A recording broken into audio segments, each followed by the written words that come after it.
नमस्कार दोस्तों, मैं Lakhan Rampal Lucky's dog farm से आपका स्वागत करता हूं। आज एक बहुत ही इंपॉर्टेंट टॉपिक पे बात करने वाले हैं, डॉग्स की टिक्स के बारे में। टिक्स को लोग बहुत लाइटली लेते हैं, तो ये वीडियो थोड़ा सा लंबा चलेगा, बट ये बहुत ही इंपॉर्टेंट मैसेजेस आपको या इन्फॉर्मेशन आपको मिलेगी। तो टिक्स को बिल्कुल भी लाइटली नहीं लेना है। आपके डॉग की 80% प्रॉब्लम्स जो समर्स में आती हैं वो टिक्स की वजह से आती हैं। तो अगर आप इसको टाइमली अगर इस पे काम कर लें तो आपको इस तरह की कोई भी प्रॉब्लम नहीं आएगी। आज हम बात करेंगे कि टिक्स का प्रिवेंशन कैसे करना है और उसके लिए जो कौन कौन सी मेडिसिन आप उसको दे सकते हो, इसी बारे में आज बात करने वाले हैं। तो सबसे पहले बात करते हैं कि कौन से वेदर कंडीशंस में टिक्स बहुत ज़्यादा होती हैं। अब जैसे मैं नॉर्थ इंडिया की बात करूँ या साउथ की बात करूँ, अब जैसे गर्मी शुरू हो चुकी है तो गर्मियों में टिक्स आना शुरू हो जाते हैं। बरसात के मौसम में तो ये पीक पे होते हैं। तो अगर आपके डॉग में एक सिंगल टिक भी है तो इसके बहुत सारे चांसेस हैं कि आपको दिख सिंगल रही है और उसमें बहुत सारी होंगी। कई बार ये नेकड आई से नहीं देखे जाती। टिक्स, फ्लीस, बहुत तरह की इसमें वैरायटी होती है। तो ये इतनी ये बड़े इनका क्षमता बड़ी होती है, ये बड़ी आसानी से मरती नहीं है। तो इसके लिए आपको प्रॉपर ट्रीटमेंट लेना पड़ता है। अगर एक सिंगल टिक भी आपके डॉग को प्रोटोजोआ इन्फेक्शन कर सकती है, इवन उसको पैरालिटिक अटैक आ सकता है, न्यूरोलॉजिकल डिसऑर्डर्स हो सकते हैं। प्रोटोजोआ इन्फेक्शन के बारे में बात करूँ तो उसको टिक फीवर भी बोला जाता है। तो डॉग की बहुत ही बुरी कंडीशन हो जाती है इस दौरान। जिस तरह ह्यूमन्स में डेंगू रहता है, इस तरह से टिक फीवर को आप कहीं ना कहीं डॉग्स का डेंगू भी कह सकते हैं। ठीक है, तो इस बारे में तो आप अपने वेट से बात कीजिए, वो आपको अच्छे से एक्सप्लेन करेंगे।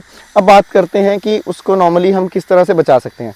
सबसे पहले अगर मैं किसी आयुर्वेदिक ट्रीटमेंट की बात करूं तो आप कोई भी नीम ऑयल या कुछ भी रेगुलर अप्लाई करना पड़ेगा, तो आपका डॉग टिक फ्री रह सकता है। अदरवाइज एक जो सिंपल सॉल्यूशन रहता है वो है स्पॉट ऑन। एंटीटिक स्पॉट ऑन होता है, वो आपके डॉग के नेक पे अप्लाई कर दिया जाता है। वो कम से कम भी आपके डॉग को 20 से 25 दिन या 1 महीने तक आपके डॉग को टिक फ्री रखता है। और उससे भी एक बेटर सॉल्यूशन अगर मैं बात करूं तो ये सारी बातें आपने अपने वेट से भी डिस्कस करनी है। वो आता है सिंगल डोज टैबलेट आता है, जैसे नेक्स्ट गार्ड, ब्रिवेक्टो, सिम्पेरिका, इस तरह के बहुत सारे टैबलेट होते हैं। बट ये आप अपने वेटनेरियन से कंसल्ट करके ही उसको देंगे। अब जैसे ब्रिवेक्टो की बात करूँ, एक बार देने से 3 महीने तक सेफ रहेगा। तो सिंगल डोज टैबलेट एक बार दे के फिर भूल जाओ। इससे आपके डॉग को जो स्किन इश्यूज़ हो रहे हैं वो भी ठीक हो जाएंगे। हल्के फुल्के फंगल बैक्टीरियल इन्फेक्शन पे भी ये काम कर जाते हैं टैबलेट्स। तो मैं तो अपने डॉग्स को देता हूँ, बहुत सेफ़ हैं। इस पर बहुत डिबेट है कि देनी चाहिए कि नहीं देनी चाहिए, बट मैं पिछले 5 साल से अपने डॉग को दे रहा हूँ, तो ऐसा हमें कभी कोई इशू आया नहीं है। तो उसके अलावा अपने डॉग को रेगुलर ग्रूम कीजिए। ग्रूमिंग बहुत इंपॉर्टेंट है। गर्मियों में हम इग्नोर कर देते हैं उनकी ग्रूमिंग की। घर पे ही उसको नहला लिया और वहाँ पे उसको वो गीला रह गया, वो टिक्स को बढ़ावा देता है। तो अगर आपके पास अच्छे ड्रायर्स नहीं हैं तो महीने में एक बार उसको किसी प्रोफेशनल ग्रूमिंग सलून में ले जाएं, वहाँ पे उसे अच्छे से ग्रूमिंग होगी। और अगर कुछ टिक फ्ली कुछ भी होती है तो वहाँ पे आपको दिख जाएगी। तो अगर इस तरह के आप ट्रीटमेंट्स अपने डॉग को देते रहेंगे, वो टिक से बचा रहेगा। और इस तरह की बहुत सारी वीडियोस आपको हमारे चैनल पे मिलेंगी। पहले हम रेगुलर नहीं थे, बट अब हम इस पे रेगुलर वीडियोस अपडेट करेंगे।